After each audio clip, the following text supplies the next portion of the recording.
Tahan ini demi itu. Selamat datang. Selamat datang para pendengar sekalian. Edisi perdana nih ya. Edisi perdana. Ini bulan puasa nih Cin. Yap.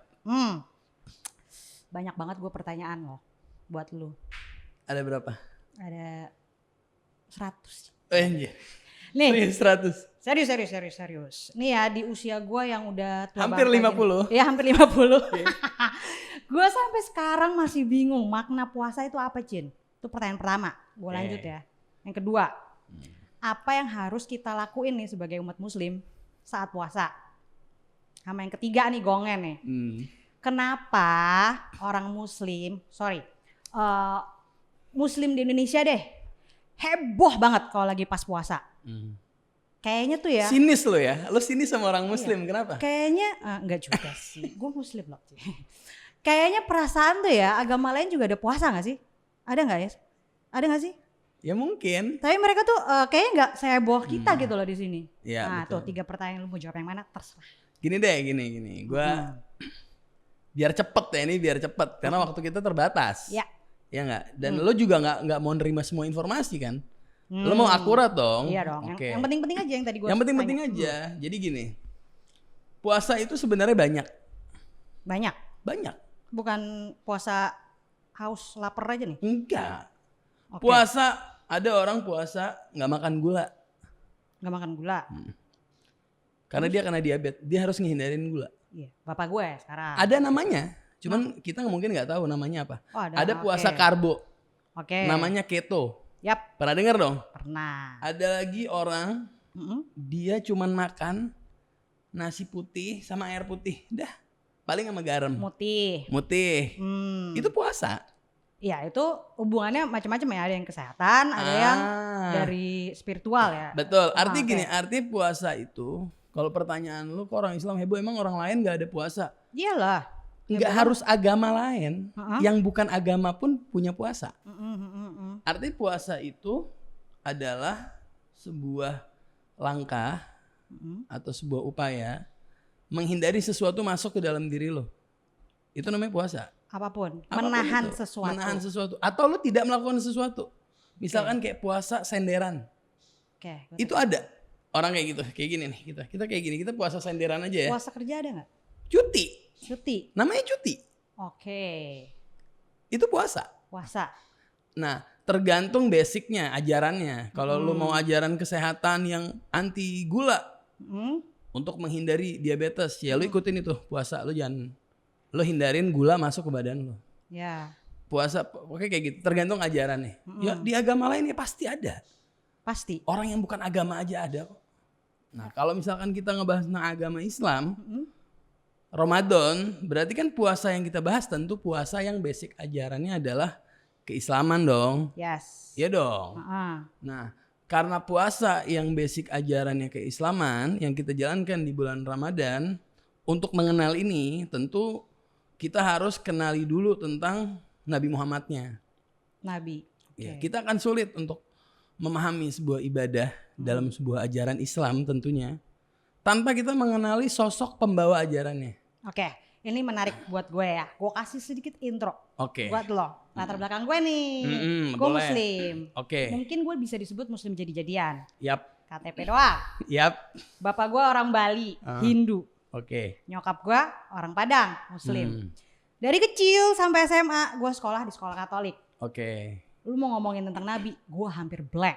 Nah, sekarang saat yang tepat untuk jelasin ke gue. Ini sederhananya. Sederhana aja. Kita kenalin dulu tentang Nabi Muhammadnya dulu. Ya. Nabi Muhammad itu datang ke dalam peradaban manusia. Ya. Di tengah-tengah peradaban yang bukan nggak pernah beragama. Manusia itu pernah bahkan ditipu berulang kali oleh agama. Agama datang dengan rupa macam-macam, nipu. Untuk apa? Untuk eksploitasi. Manusia dikendalikan atas nama Tuhan. Tiba-tiba Nabi Muhammad datang nih, ke suatu tempat yang dimana perbudakan itu nggak ada perbudakan lebih tersistem daripada perbudakan di tempat itu. Di Arab pada saat itu. Itu zaman jahiliyah. Zaman jahiliyah. Iya dong, zaman jahiliyah. Iya. Yang dimana perempuan itu nggak ada harganya. Orang malu mau punya anak perempuan. Diumpetin, bahkan sebagian mereka ngebunuh anak perempuannya. Dihabisin. Nabi Muhammad datang di kondisi seperti itu. Yang dilakukan oleh Nabi Muhammad pertama kali adalah menghancurkan kelas. Majikan, budak, nggak ada. Kita duduk bareng di satu meja. Jadi dakwah Islam itu sama Nabi Muhammad dimulai dengan cara menyeratakan manusia. Nggak ada budak, nggak ada majikan. Manusia punya nilai keluhuran yang sama. Yang akan menjadi beda apabila lo men-treat diri lo beda. Kalau gue men-treat diri gue baik, ya gue akan jadi baik. Artinya bukan karena gue ditakdirkan untuk menjadi budak. Enggak. Enggak kayak gitu. Gue memilih diri gue. Kayak gitu. Artinya Nabi Muhammad memberikan kemerdekaan. Memberikan kebebasan. Memberikan makna tentang kehidupan. Itu dakwah Islam tuh seperti itu. Narasi Islam itu tentang perlawanan terhadap penindasan. Tuh garis merah tuh, straight. Nggak ada. No more penindasan. No more kezaliman. Nggak ada. Kita nggak bakal kasih ampun sama penindasan. Kita akan lawan terus. Dan terbukti dilawan dan menang. Jadi benar-benar yang pas zaman Nabi ada itu ya? Iya. Awal mula penindasan ditiadakan. Dilawan. Kalau ditiadakan artinya gini, itu kan hasil ya. Iya. Nabi sangat melawan penindasan. Oke. Sekarang kita ngebahas puasa nih. Hubungannya sama puasa nih. Gini, nabinya dulu deh. Kalau takut kurang komplit ya. Tidak ada sejarah, buku sejarah maupun yang nulis orang Yahudi atau orang kafir. Dalam pandangan Islam orang kafir ceritanya nih. Artinya orang yang menolak ajaran Islam. Menulis tentang Nabi Muhammad. Nggak ada yang bilang Nabi Muhammad orang kaya. Rumahnya pakai gerbang, ada satpam, parkirnya pakai OVO. Nggak ada. Semua sepakat Nabi Muhammad adalah pribadi yang extremely sederhana. Semua sepakat. Artinya wacana tentang kesederhanaan Nabi Muhammad itu bukan wacana eksklusif punya umat Islam, enggak. Ini umum, semua orang tahu.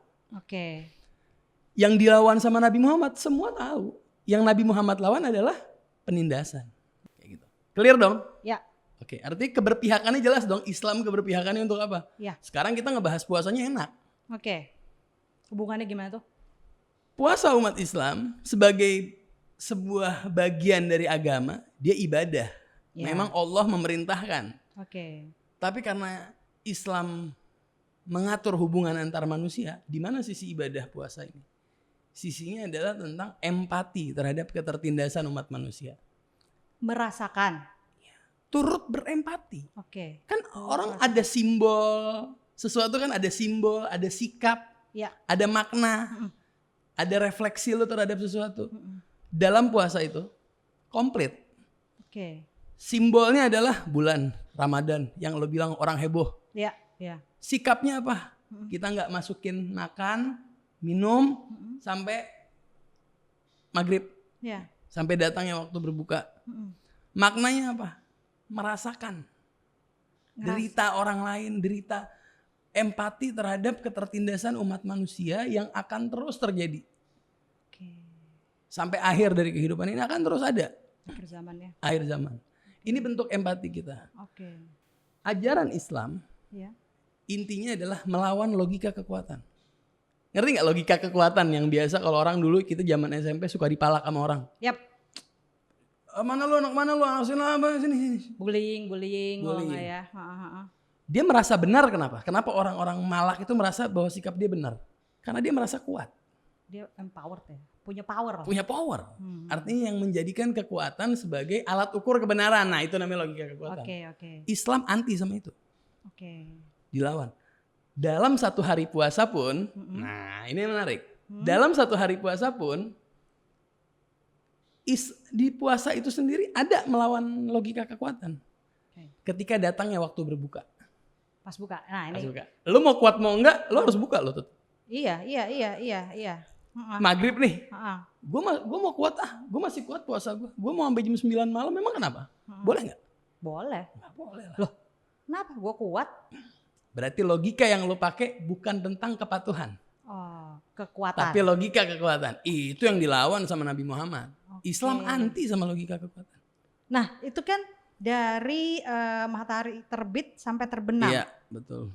Itu udah diatur ya? Udah, itu syariatnya, itu penentuannya. Kenapa? Lah, justru dengan adanya sesuatu di luar diri kita, kepatuhan kita punya makna. Lu bayangin kalau lu patuh sama sesuatu yang ada di diri lu. Karena lu mau puasa jam 9 malam, sampai jam 9 malam, ya gue puasa. Berarti lu gak mematuhi Tuhan. Lu berarti mematuhi diri lu. Kalau asasnya adalah kepatuhan, sekuat apapun lu hajar tuh kekuatan. Gak penting, gue puasa karena kepatuhan. Bukan karena ego, bukan karena kesombongan, bukan karena apapun. Nah, karena puasa itu ibadah, ibadah itu asumsinya harus dimulai dari kesadaran bahwa kita ini kotor. Mungkin gak seseorang bisa menyempurnakan diri kalau menyadari bahwa dirinya udah sempurna? Mungkin gak? Susah ya? Nggak mungkin. Bukan hanya susah, tapi nggak mungkin. Nggak mungkin. Dengan kesadaran bahwa gue ini udah sempurna loh. Terus mau mendekatkan diri kepada kebenaran. Makanya di dalam puasa, semua asumsi manusia tentang kekurangan ada di situ. Lapar ada di situ. Aus ada di situ. Amarah ada di situ. Gue banget itu kayaknya semua deh. Karena bener sih, kalau misalnya lagi puasa ini buat gue pribadi ya, gue tuh kayak ngerasa jadi beda orang sih. Iya kan? Iya. Karena gue pasti lu ngerasa emosi. Kayak kurang kan, diri lu tuh kayak kurang. Ada. Ya contoh lah, lu kebiasaan bangun pagi, biar mata lu melek minum kopi gitu kan, minum sesuatu. Ini gue kayak hampa sih. Bener. Lu ngantuk, lu capek. Dan lu tetap harus bertanggung jawab lu kerja. Lu tetap harus kerja. Di dalam puasa, semua elemen-elemen tadi itu capek, lapar. Kalau jadi satu kan kayak album duka cita tau gak lo? Kayak Bela Sungkawa, isinya sedih semua. Iya. Untuk apa? Karena lu sedang berjalan menuju kesempurnaan. Asumsinya lu harus kurang dong. Di puasa itu semua ada. Harus ngerasain deritanya itu loh. Dong. Gimana caranya lu mampu berjalan ke arah kesempurnaan ketika lu menyadari diri lu sempurna? Nggak mungkin. Orang gue udah sempurna kok. Soalnya gue gini ya, nih gue kan ya Islamnya masih begini-begini aja ya sebetulnya ya. Nih orang-orang Islam yang kayak gini nih yang amalnya paling banyak. Temen lu menyambut puasa dengan kebahagiaan, dengan happy. Lu yang versi gedebak-gedebuk tuh, yang nabrak sana nabrak sini. Tapi tetap tujuannya apa? Iya. Tujuannya menyambut. Gue tetap pengen puasa. Lu tetap pengen berpuasa.